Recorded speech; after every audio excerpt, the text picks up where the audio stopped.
dal xuraysa ma sugaysaan Soomaaliyeed daliilna waanu hayaa lixdii bilood ee sanadkii hore markii laga soo bilaabo bishii Juun dagaalku Washington ku socdo Washington dheerisu ku socdo aad buu u dhaqaaqay markii xuduudda hiiraan uu ka gudbay adeer yaa ku dheeray bishii toddobaad ku jirnaa maxaa dagaalami lahayd oo waxa shabaab soo bandhigaya laga qaado yaa laga qaado waxa shabaab soo bandhigay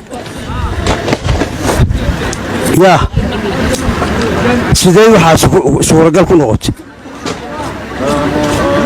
ma Abu Raas baa meesha ka jira shaqada Abu Raas miyaa jirta ma nimanka la hubeynayay maxay tahay waxaasi Soomaaliyey cid idin maqani ma jirtee cadawga hal iska dulqaado aad baan u mahadsantiin. Assalaamu alaykum wa rahmatullah.